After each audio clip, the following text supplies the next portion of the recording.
Hi, my name is Wayne Toth. I'm the coordinator of the motor power programs at Niagara College. I wanted to introduce you to a course.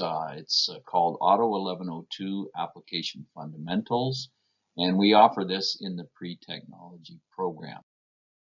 Now, what this course is all about is really introducing you to various types of equipment that we use in the automotive trade. I've chosen some of the main tools that you would be using on a daily basis as a technician in an automotive setting.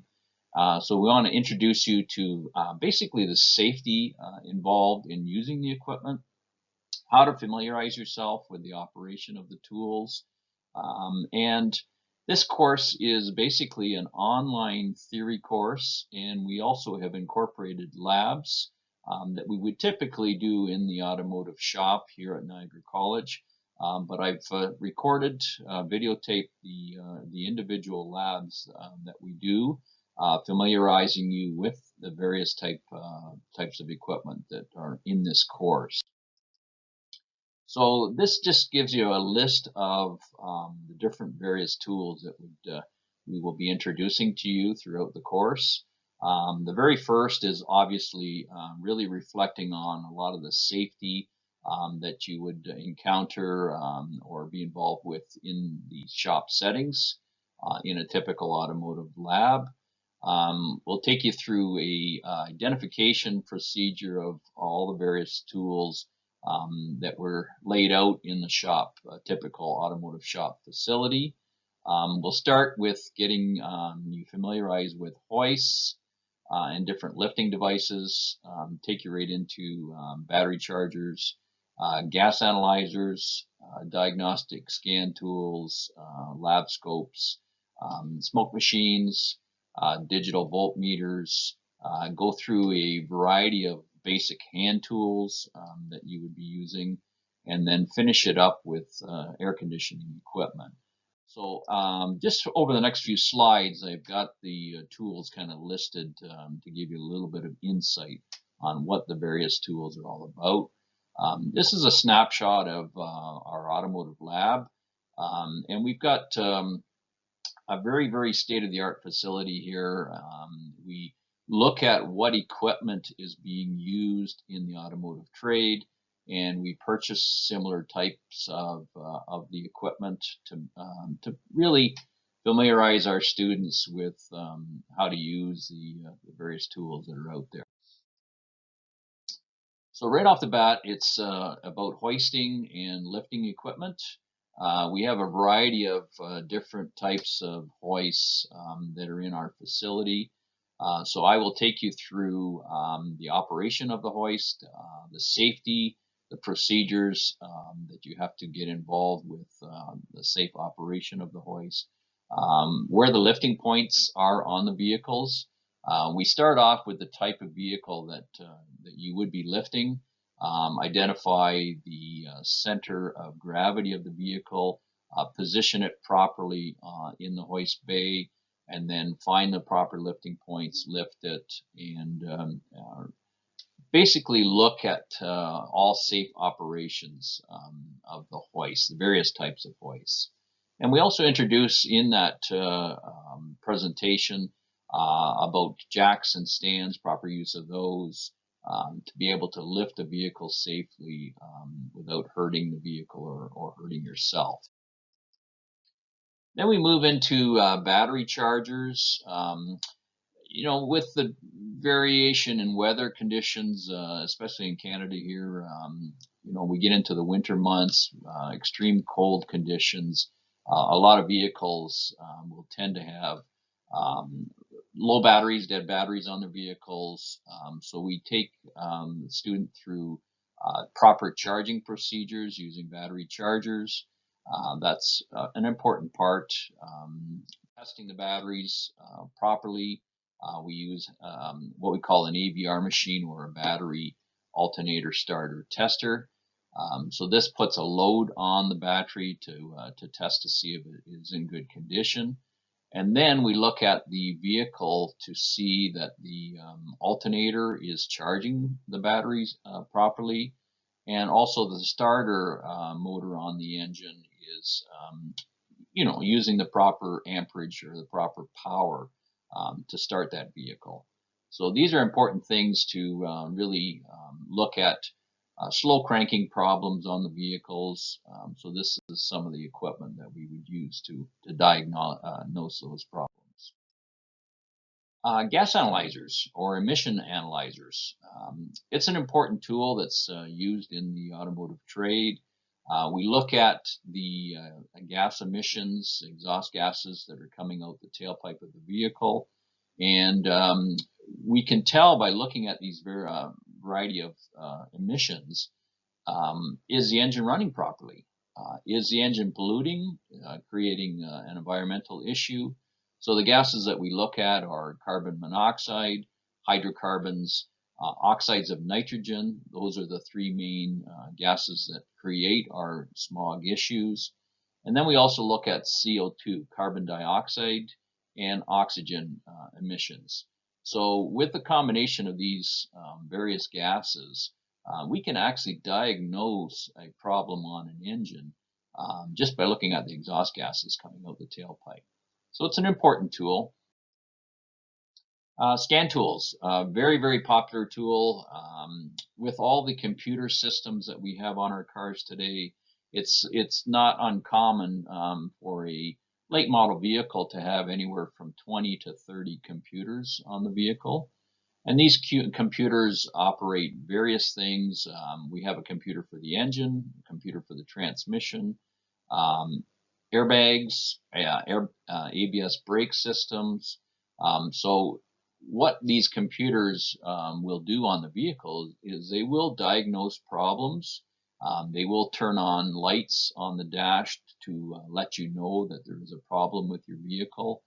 And then the scan tools can be connected to the vehicle and really tell us a variety of diagnostic information from what we call DTCs, diagnostic trouble codes that are stored in each of the computers.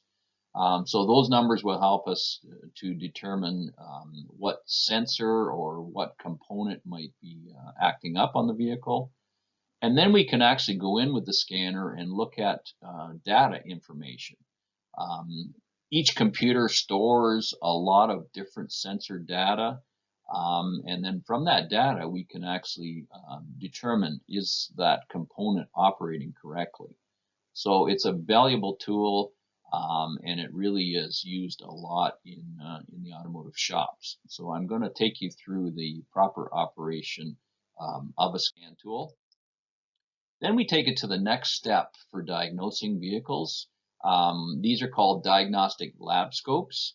So with the scanner, we can kind of get a direction of what area on the vehicle might be a problem, and then we take the lab scope and we can actually look at live patterns that different sensors or different signals that are being generated from the components on the vehicle. There's a library that we can share or look at as far as what is good sensor patterns. And then with the live patterns that we're experiencing, we'll determine and diagnose the problem. So this is a very, very handy tool also for getting into the diagnostic circuits on a vehicle. Smoke machines. These are widely used in many, many automotive shops. I've got two different types that I'm showing you here in this picture. But these smoke machines are really used to find any leaks in various systems on the vehicle.